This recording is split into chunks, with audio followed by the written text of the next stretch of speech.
Hey everyone, welcome back to Corporate Decoder, the place where we try to unlock the secrets hidden in plain sight in corporate filings.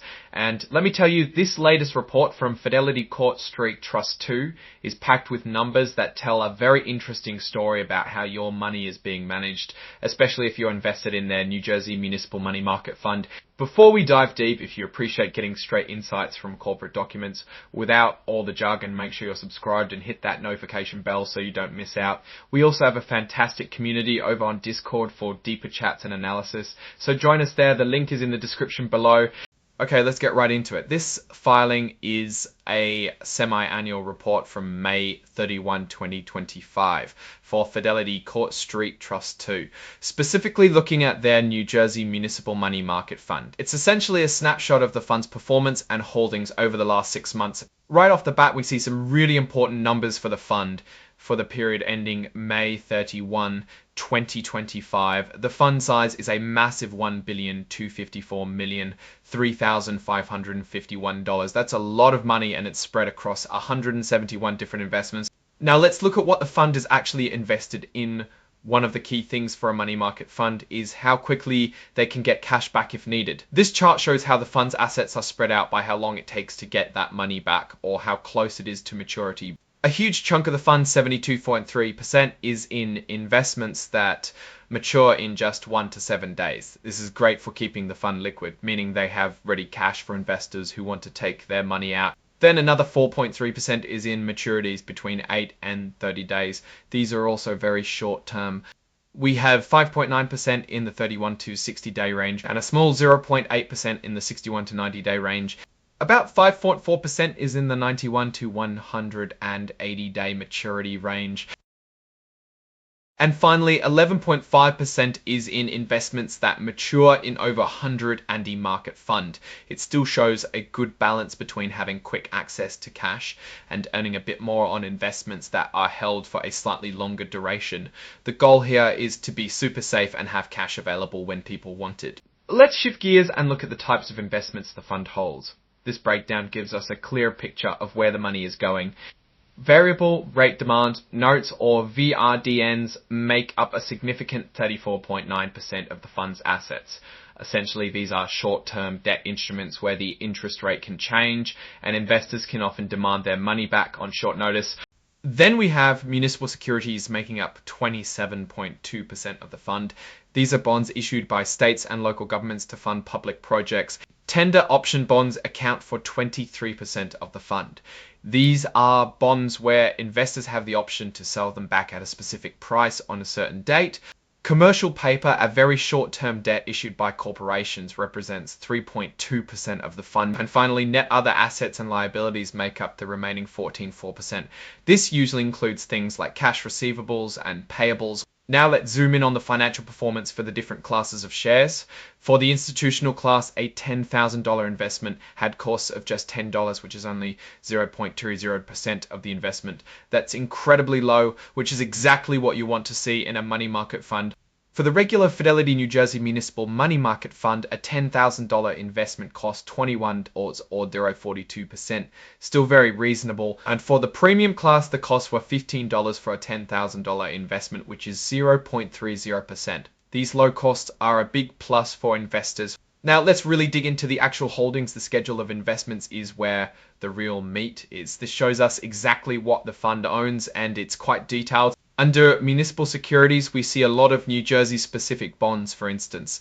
There are general obligations from places like Burlington County for over $10 million and Cranford Township for almost $10 million. These are essentially loans to these local governments. There are also New Jersey state general obligations with a 5% interest rate that were due really soon on June 1, 2025. Moving on to tender option bonds, we see a lot of these are from New Jersey too, like Middlesex County Improvement Authority, lease revenue bonds, and various Port Authority of New York and New Jersey bonds. These have varying interest rates, some as low as 1.95% and some tied to floating rates. A notable one here is a New Jersey Economic Development Authority bond with a 1.95% rate that doesn't mature until 2038. And look at this, New Jersey healthcare bonds with rates as low as 1% up to 2.1%. And then we have the variable rate demand notes, or VRDNs. These are quite interesting and make up the largest portion of the fund's investments. Many of these VRDNs are also tied to New Jersey projects like those from the New Jersey healthcare system. Here we see bonds like the 2.02% interest rate ones from AHS Hospital Corp maturing in 2030, Corp maturing in 2036. Another big one is the New Jersey Economic Development Authority revenue bond for Cooper Health System with maturing in 2038.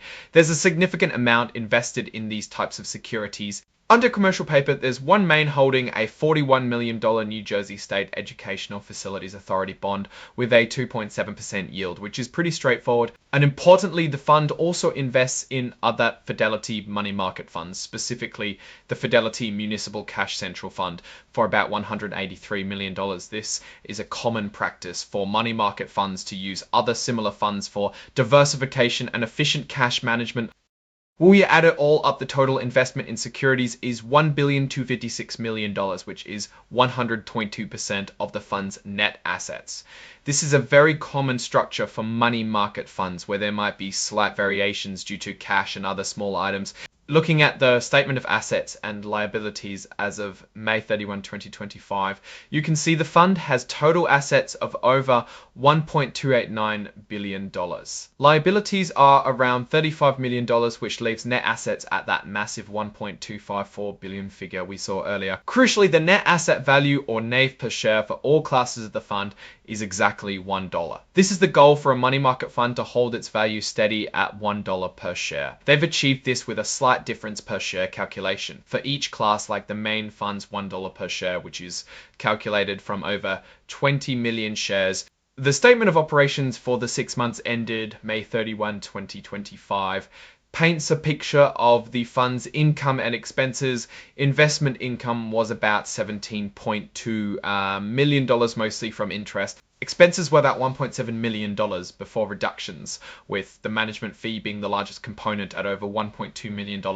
Interestingly, there were expense reductions of $147,000 that helped offset these costs. This resulted in a net investment income of over $15.6 million for the period. The statement of changes in net assets shows how the fund grew over the period. From the beginning of the period with about $1.242 billion, the fund increased by over $11.9 million to end at $1.254 billion, a healthy growth for a money market fund. Now let's look at the financial highlights to see how this translates per share. For the standard class, the net asset value remained a steady $1 across all periods shown. This is the holy grail for money market funds. The total return for the 6 months ended May 31, 2025 was 120%, which is solid for a fund focused on safety and liquidity. The expense ratios are also very telling. For the standard class, expenses before reductions were 0.42%. And even after all reductions, it stayed at 0.42%. And their expenses are incredibly low, with fees net of waivers coming in at just 0.20%. This is fantastic value for investors, fantastic value for investors. The premium class also did well, with a total return of 1.27% for the period, and their expenses net of waivers were L.30%. The notes to financial statements provide some crucial context. One key point is under investment valuation.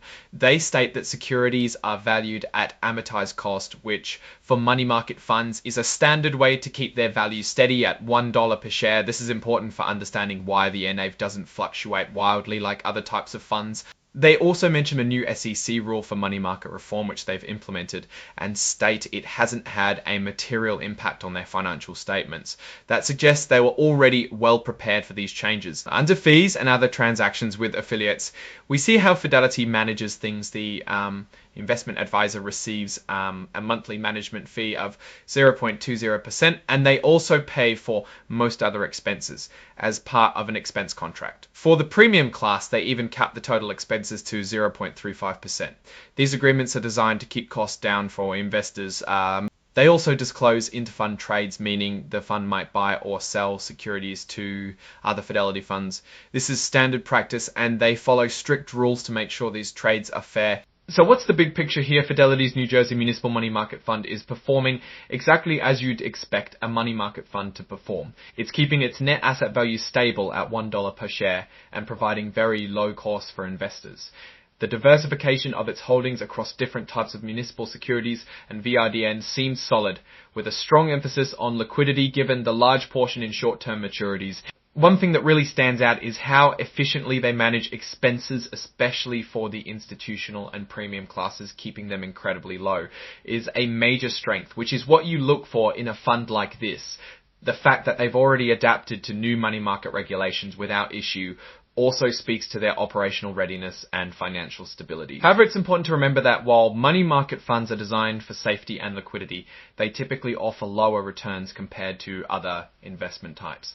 This fund's primary goal isn't aggressive growth, but rather capital preservation and easy access to your money. So if you're looking for high growth, this isn't the place, but if you want a safe place for your cash while earning a small return, especially if you're in New Jersey and want tax-advantaged income, then this fund fits the bill very well. Their consistent NAVs and low costs are the real story here. Alright, that's our breakdown of Fidelity's latest filing on their New Jersey Municipal Money Market Fund. What's your take on these numbers and what they signal for the fund's future strategy? Do you invest in money market funds? Let us know in the comments below. If this analysis was valuable, hitting that like button truly helps us out, and remember to subscribe for more deep corporate dives and hit that notification bell so you don't miss our next video. Thanks for watching, and we'll see you on the next episode of Corporate Decoder, and hit that notification bell so you don't miss our next video. Thanks for watching, and we'll see you on the next episode of Corporate Decoder.